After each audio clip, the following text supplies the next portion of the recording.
Colts Nation, if helmets or helmet accessories interest you, make sure to go to greengridiron.com and use code INDSYN at checkout to get the discount code with it. Whether it's mini helmets, full-size helmets, visors, clips, whatever it may be, different face masks, different variations of helmets, alternate helmets, whatever the case, you can get it at Green Gridiron. And again, that's code INDSYN at checkout for the discount. Thanks for stopping by for another video, and now let's get into it. What's going on, Colts Nation? I appreciate you joining me for another video where today we're going to talk a little bit about Chris Ballard. A lot of talk about him recently. We've talked about him a few times starting in the bye week.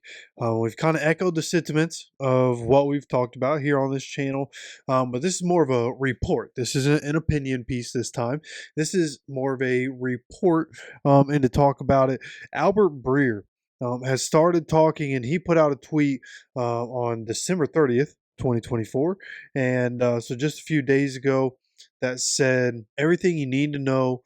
And this was an article he put on here. Everything you need to know about the coaching carousel from Ben Johnson and Mike Vrabel to 2025 dark horses, from those getting a jump on the process to those still waiting to make changes and everything in between. So it was really supposed to just be about coaching.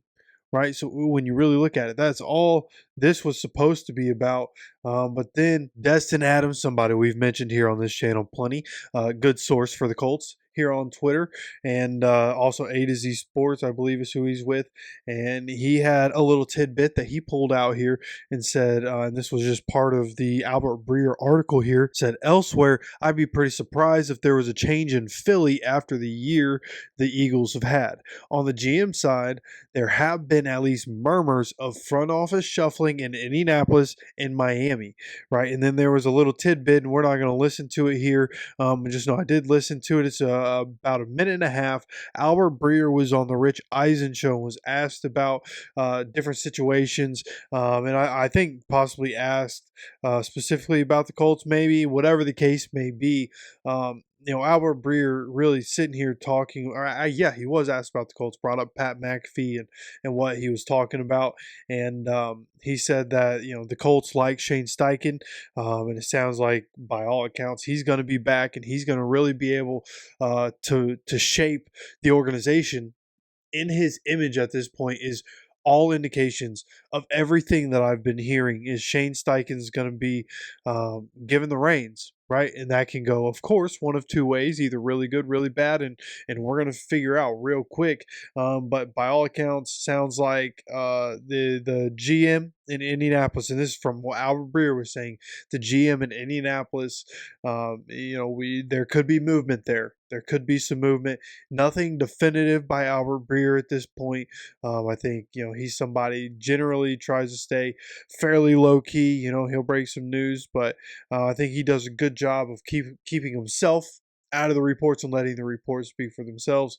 And that's kind of what he did here, right? The Colts seemingly supposed to be doing exactly what we thought they should do for Chris Ballard. And listen, I have more on Chris Ballard here. I made sure to save some different things over time, just other things that I've seen. So when you look at it, let's see, where's the first Chris Ballard? Okay, so during the Chris Ballard era, this is from @TalkingColts on Twitter. The 33-0 game, right? Biggest comeback in NFL history in Minnesota, up 33-0 at halftime, end up losing that game 39-36. Of course, there's the Clown Town game 2021 and the collapse of 2021 and the fact that we haven't been right since that point. And then the quarterbacks, Scott Tolzien in 2017, Andrew Luck, Jacoby Brissett, Phillip Rivers, Carson Wentz, Matt Ryan, and of course, Gardner Minshew, Anthony Richardson, and Joe Flacco. Sam Ehlinger can be lumped in there. Quarterbacks that have started, and the first quarterbacks that we named are just week one starting quarterbacks. There are more quarterbacks that have been sprinkled in there, and then of course culminates with the 45-33 loss to the worst team in the NFL. This is multiple times that we've lost to the worst team in the NFL. The Jaguars twice had the number one pick. We lost in Jacksonville both those years, and it's just an embarrassment. of what's happened during the Chris Ballard era, like being so close to greatness and to have so many laughable moments in this era is actually kind of crazy when you go back and you really start to think about everything and look through everything. There was another one at underscore Michael521. Just says Michael on Twitter. His picture here is a picture of Josh Downs. Looks to be a Colts fan and a Pacers fan here, but nonetheless, he has a good tweet here. Let's take a look at Chris Ballard's 8-year resume with the Colts. 3 different head coaches, 12 starting quarterbacks, different week 1 starting quarterback every year from 2017 to 2023, and then he finally got his franchise quarterback, the one he could hitch his wagon to. And unfortunately, the way he's built the team over the years with a 61, 69, and 1 record over that time span, seems like he's not going to be afforded the time to be able to continue to go as Anthony Richardson goes. 0 division titles. Each AFC South team, including the Jaguars, who have had the number 1 pick twice, every team in the AFC South has won the AFC South at least twice in the same time period that we haven't won it. We have 2 playoff berths. We have 1 playoff win. We choked multiple big games. Like I said, 2021, 2024, the Jags and the Giants. Largest blown lead in NFL history against the Vikings. Constant locker room drama. I think that's a good note because there is forever and there always has been. And then his refusal to add talent through free agent and trades, which is just fact.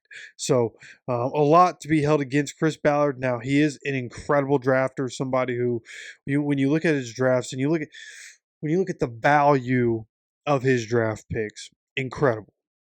Now, the problem is that he likes to trade back. So what he's getting in the 2nd and 3rd round is good, but he's not getting 1st round talent, right? And you're not going to find a whole lot of those, 1st round talents outside of the 1st round. He was able to get Shaq Leonard, and unfortunately, Shaq Leonard's career went the way it went. And of course, there are going to be exceptions to the rule, of course. But nonetheless, Chris Ballard, he incredible guy, right? I think we can all agree. Like as a human, incredible guy. No issues there. It's just as our GM, we expect more coming out of the Bill Polian, and that's a tough act to follow. And I think that's probably why he got a lot of grace. The way Andrew Luck and that whole thing happened, right? Grigson. You had Polian and then Grigson, who kind of tore everything up and painted over the walls of all the greats. And then you get Ballard in. Ballard, just again, good human, kind of this country style guy, real big about family, comes in. The building, they all love each other. They all care about each other. It's a family oriented, a lot of good people inside the building. It's just not built to win. It's not built to be a professional operation, and that's what we have to get to next. And that's what the GM, whatever is essentially, again, it sounds like whatever Shane wants to do, Shane's going to be able to do. He's going to have a heavy hand in picking the next GM. You have to assume that probably means he's going to revamp his coaching staff completely and try to get a lot of new coaches around him and around these players. 41 free agents coming up with a new GM. That means all those guys could be gone. We could not re-sign any of these 41 free agents. And then, of course, some of these veteran guys definitely on the chopping block. And we'll see what happens with the rest of the roster. A lot to talk about. If you get a new GM, there's a lot to talk about. With Shane Steichen getting control, a lot to talk about. So plenty more content to come as we start to, go to this last game and then go past the last game, get into the offseason. A lot of content to come.